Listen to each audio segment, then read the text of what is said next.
Hello everyone, welcome back to our channel We the Learners. Today we are going to discuss a very beautiful poem from class 11th and the name of the poem is Childhood by Marcus Nathan. Marcus Nathan he is an Australian writer और इनके जो दो famous novel हैं जिनकी वजह से इनको ज्यादा प्रसिद्धि मिली वो है the book thief, the messenger. ये दो फेमस नॉवल हैं जो वर्ल्ड वाइड काफी फेमस हुए। तो जैसे कि नाम से ही पता चलता है चाइल्डहुड, ये पोयम किसके बारे में है? बचपन के बारे में है। और जो बचपन के कैरेक्टरिस्टिक्स हैं जैसे इनोसेंस है, वो बहुत बच्चे बहुत ट्रस्टवर्दी होते हैं, उनको जैसा बोला जाए वो एज इट इज प्रेजेंट करते हैं, कोई उनके अंदर धोखाधड़ी नहीं होती है। अगर सपोज करो अगर पेरेंट्स ने ये बोला कि अपने टीचर को ये मत बताना कि ऐसा ऐसा है, तो वो टीचर के पास जाके यही बोलते हैं कि मेरे मम्मी पापा ने ऐसे बोला कि टीचर को ये मत बताना। तो वो बिल्कुल टू द पॉइंट होते हैं, बिल्कुल स्पष्ट होते हैं। उनकी ये जो घुमा फिरा के बातें करते हैं दुनिया वाले, उनको इस चीज से कोई मतलब नहीं होता, बिल्कुल स्ट्रेट फॉरवर्ड होते हैं। सो इस पोएम के अंदर जो पोएट हैं वो बार बार पूछते हैं When did my childhood go? When did my childhood go? क्या वो दिन वो था, क्या वो दिन वो था। और फाइनली वो पूछेंगे कि कहाँ गया मेरा बचपन, Where did my childhood go? और लास्ट तक आते आते बड़े ही पोएटिक अंदाज में वो बता भी देते हैं कि मेरा जो बचपन है वो वहां गया। फर्स्ट के 3 स्टेंजा में when, कब गया और लास्ट में where, और फाइनली बता भी देंगे वो। तो चलिए शुरू करते हैं चाइल्डहुड कि वो अपने बचपन को मिस कर रहे हैं, थोड़े से नॉस्टैल्जिक हो गए हैं वो। When did my childhood go? Was it the day I ceased to be 11? Was it the time I realized that hell and heaven could not be found in geography and therefore could not be? Was that the day? तो poet क्या कहते हैं? When did my childhood go? मेरा बचपन कब गया? क्या वो वही दिन था? Cease to be का मतलब होता है ओवर होना, खत्म हो जाना। कि क्या वो दिन वही था जब मैं 11 साल का हो गया था? क्या तब मेरा बचपन चला गया? वाज इट द टाइम, क्या वो वह समय था जब मुझे ये एहसास हुआ कि हेल और हेवन, स्वर्ग और नर्क तो ज्योग्राफी के अंदर है ही नहीं, दैट मीन्स ये कोई प्लेस होते ही नहीं। And therefore could not be, इसलिए ऐसा नहीं हो सका, means we can not say that they exist. Hell और हेवन कहीं एग्जिस्ट भी करते हैं। वाज दैट द डे, क्या वो दिन वही था जब मेरा बचपन मुझसे दूर गया? सेकंड स्टैंजा में फिर से पूछते हैं When did my childhood go? मेरा बचपन कब गया? Was it the time I realized that adults were not all they seemed to be? क्या वो वही समय था जब मुझे एहसास हुआ कि एडल्ट जो बड़े लोग हैं, जो मैच्योर हो चुके हैं, वो वैसे नहीं हैं जैसा वो दिखते हैं। All that they seem to be, जैसा वो दिखते हैं।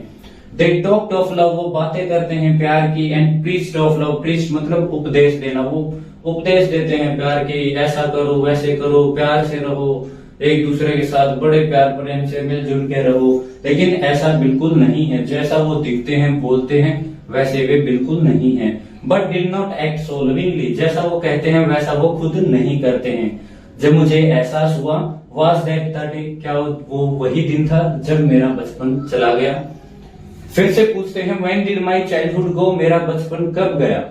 Was it when I found my mind was really mine to use whichever way I choose, producing thoughts that were not those of other people but my own and mine alone? Was that the day? तो कहते हैं कि जब मुझे ये पता चला कि जो मेरा माइंड है that was really mine, वो मेरा खुद का है, to use whichever way I choose, और इसको मैं अपने हिसाब से यूज कर सकता हूं, जिस भी तरीके से मैं इसको यूज करना चाहूं। प्रोड्यूसिंग थॉट्स, और अपने माइंड को मैं यूज कर सकता हूं कोई भी थॉट्स प्रोड्यूस करने के लिए जो दूसरे लोगों के नहीं हैं, बट माई ओन, जो मेरे खुद के हैं। माइंड एलोन, सिर्फ और सिर्फ मेरे थॉट्स हैं। Was that the day, means कि जब मुझे एहसास हुआ कि जो मेरे थॉट्स हैं, जो मेरा माइंड है, मैं इसको अपने हिसाब से यूज कर सकता हूं और मैं अपने जो थॉट्स से क्रिएट कर सकता हूं। क्या वो वही दिन था जब मेरा बचपन चला गया? Where did my childhood go? Last stanza में बोलते हैं कि मेरा बचपन आखिरकार कहाँ गया? It went to some forgotten place, और वो क्या कहते हैं कि ये शायद किसी भूली हुई जगह पर चला गया है। That's hidden in an infant's face, और आंसर देते हैं कि वो एक इन्फेंट के फेस में, इन्फेंट मतलब जो न्यूली बोर्न बेबी छोटे छोटे बच्चे होते हैं, उनके फेस में जाके छुप गया है, हिडन, छुप गया है। दैट्स ऑल आई नो, यही मुझे पता है। सो अब थोड़ा सा और डीप एनालिसिस कर लेते हैं पोएम का। जो फर्स्ट स्टैंजा है इसमें उन्होंने क्या बोला, ये the first stanza deals with rationalism. Rationalism का मतलब क्या है, जब हम हमारी एक लॉजिकल थिंकिंग हो जाती है, हम लॉजिक लगा के सोचते हैं कि यार क्या ऐसा ये है या नहीं है। जैसे बच्चों को हम जो बोलते थे वो एज इट इज मान जाते हैं, लेकिन जब हम अपना लॉजिक लगाते हैं कि क्या ऐसा सच में है या नहीं है, तो तब हमारे अंदर एक रैशनलिज्म, तर्कवाद की तर्कवाद जो है वो पैदा हो जाता है। तो इसीलिए फर्स्ट स्टैंजा जो है वो डील करता है रैशनलिज्म के साथ, लॉजिकल थिंकिंग के साथ। हम सोचते हैं बड़े लॉजिक के साथ। नेक्स्ट स्टैंजा है जो ये डील करता है हिपोक्रेसी, पाखंड के साथ, कि जो दुनिया है, जो बड़े लोग हैं, जैसा वो दिखावा करते हैं, जैसा वो बड़े बड़े उपदेश देते हैं, ऐसा वो काम बिल्कुल नहीं करते। मीन्स बोलते कुछ हैं, करते कुछ हैं, दिखते कुछ हैं। So it deals with hypocrisy. Next is जो थर्ड स्टैंजा है, ये डील करता है इंडिविजुअलिटी।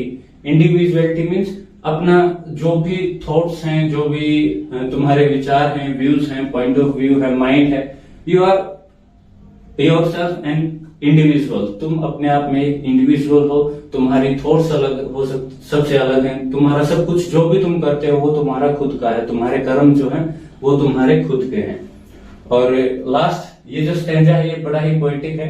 उन्होंने पूछा कि कहाँ गया मेरा बचपन, फिर बोलते हैं कि ये शायद किसी भूले हुए जगह पर चला गया है। फिर बताते हैं कि ये एक इन्फेंट के फेस में, छोटे बच्चे के फेस में जो है ये छिप गया है। दैट्स ऑल आई नो, यही मुझे पता है। और उन्होंने ऐसा क्यों बोला कि जब भी हम किसी बच्चे को देखते हैं तो हमारे अंदर जो बचपना हम भूल गए हैं वो फिर से जाग जाता है, और वही एक मासूमियत और एक पॉजिटिव वाइब्स आती है हम बच्चे को देखते हैं। तो इसीलिए पोएट ने बोला है कि वो बचपना मेरा है वो एक बच्चे के पास, इन्फेंट के फेस में छुप गया है। अब हम बात कर लेते हैं पोएटिक डिवाइसेस की। First one is antithesis. जब भी दो आइडियाज को, दो बिल्कुल अपोजिट आइडियाज हैं जो उनको एक जक्स्टा पोजिशन में या बोल सकते हैं कंपटीशन में रखा जाए, तो वहां यूज होता है हमारा एंटीथेसिस। जैसे हेल एंड हेवन, दो बिल्कुल अपोजिट आइडियाज हैं और इनको साथ में रखा गया है। Next is refrain. Refrain is also a type of repetition, लेकिन ये रिपीटेशन कैसा है, जब भी किसी वर्ड्स का, फ्रेजेस का, लाइंस का एक पर्टिकुलर इंटरवल के बाद रिपीटेशन होता है, पर्टिकुलर इंटरवल के बाद। और जनरली ये या तो स्टार्टिंग में होगा स्टैंजा के या लास्ट में, किसी पर्टिकुलर मेन मैसेज पे एम्फेसाइज करने के लिए। और रिफ्रेन में जनरली जो हमारी थीम होती है पोएम की वो हमें देखने को मिलती है। जैसे when did my childhood go, 3-4 line के बाद एक रेगुलर इंटरवल के बाद फिर से रिपीट हुआ, फिर से व्हेन डिड माय चाइल्डहुड गो, फिर से रिपीट हुआ। तो एक प्रॉपर इंटरवल के बाद रिपीटिशन है। इसी तरीके से was that the day, was that the day, was that the day, तो एक रेगुलर इंटरवल के बाद रिपीटिशन है। और यही जो हमारी ये जो क्वेश्चन है इसी के अंदर हमारी सेंट्रल थीम है पोएम की, कि आखिरकार बचपन कब गया, कहाँ गया, क्या वो दिन वही था। सो सेंट्रल जो थीम है it revolves around it only. Next is अनाफरा।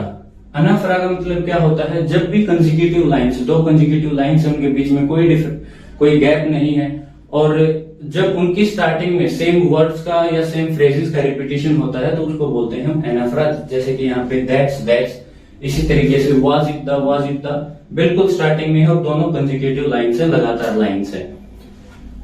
Next is alliteration. Alliteration जैसे बिल्कुल स्टार्टिंग में कोई भी दो कंसेक्यूटिव वर्ड्स हैं या दो से ज्यादा जो क्लोजली प्लेस्ड हैं और उनके स्टार्टिंग में अगर कॉन्सोनेंट साउंड का रिपीटिशन है तो हम बोलते हैं एलिट्रेशन। जैसे कि दैट और द में द, ये यहाँ T, that, the, mind, M.